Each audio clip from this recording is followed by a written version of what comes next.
Assalamualaikum students. Today we are going to start with our first chapter of chemistry, that is matter. Do you know what matter is? Matter is anything which is occupying space and having mass. For example, I am holding this marker in my hand. This marker is having a mass and it is occupying space in my hand. This blackboard is also a matter because it is occupying space of the wall and it is also having a mass. Therefore, matter is anything around us. You are sitting on a chair, so you are also a matter. The chair is also a matter because it is occupying space on the floor. In this way, matter is made up of very small tiny particles. And these particles are so small that we cannot observe them. Because of the difference in properties of matter, matter can be divided into three states, that are solid, liquid and gas. Now we are going to compare these three states on their properties. The properties of matters are the shape and volume of matter. What is the shape and volume of that particular matter? What is the matter compressible? Is the matter rigid or fluid? And last one is can the matter fill the container completely? Now let us start with solid. Do solid has fixed shape? In front of you there are three solid material. First is a candle, another is a cuboid box and the third is a watch. Do you think this candle is having a fixed shape? Yes, it is having a fixed shape. This cuboid is also having a fixed shape. Now do you think this is having a fixed volume? Yes, because the space that the solid occupy is fixed. Therefore, the volume is fixed and we can calculate the volume. Let's take an example. The volume of the cuboid, we know it is length into breadth into height. Volume of the cube is a cube and the volume of a sphere is 4 by 3 pi r cube. Now, how will you find the volume of a watch which is having an irregular shape? Yes, you can find out the volume of the watch by Archimedes' liquid displacement technique. If I dip my watch in a water, then the volume of the watch is the volume of the water it displays. Let us observe it. I am dipping my watch having the volume of water 200 ml in a glass. And when I dipped my watch in this glass, the level of water has been raised. And that level is the volume of the watch. Now the second question will be, is the solid compressible? Can I compress this candle with my hand? No, this candle is very hard and I cannot compress it. So, your solid are difficult to compress. Examples are coin, bat, pen, watch, etc. My third property is the solid rigid or fluid?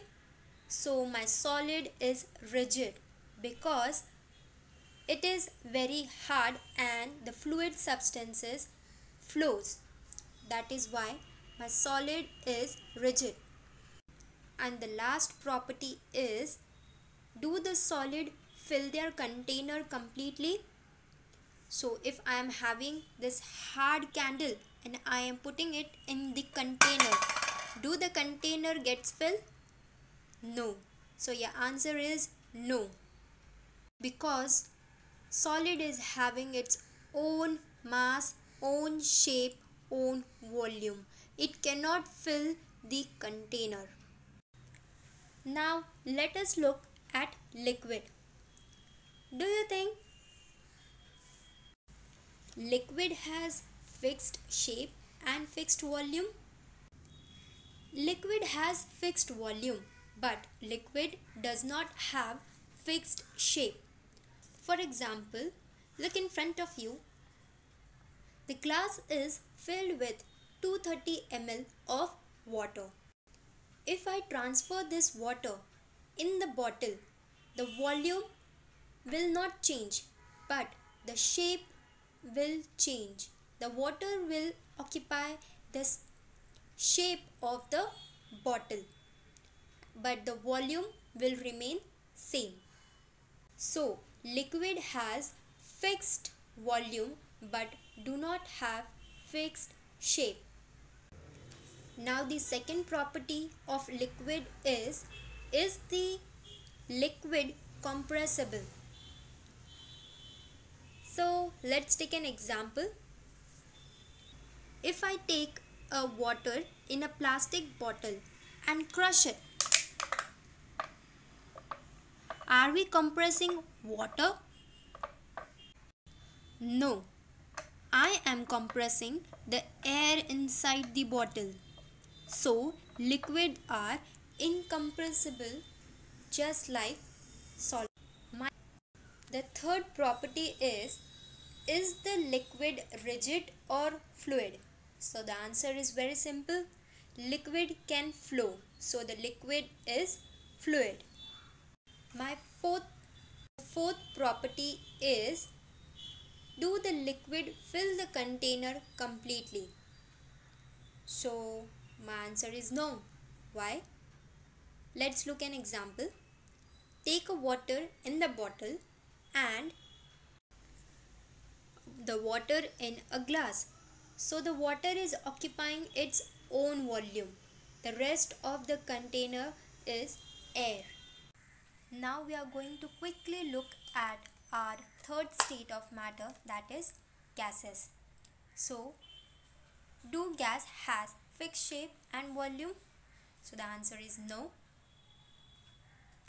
Volume of gas is equals to volume of the container. For example, if I transfer the gas from the small container to a larger container, it will occupy the space of the larger container completely. Or if I try to fit the gas from a large container to a very small container, by compressing it, we can allow the gas to fit in the small container. Our second property is, are the gas compressible? Answer is yes. Gas are highly compressible. Example, we can easily squeeze the balloon or we can easily compress the air of an empty bottle. Our third property is, are gas fluid or rigid? Gas are fluid. Like liquid, gas is also fluid. They can flow easily. I can transfer gas from one container to another container. Do the gas fill the container completely? The answer is again yes.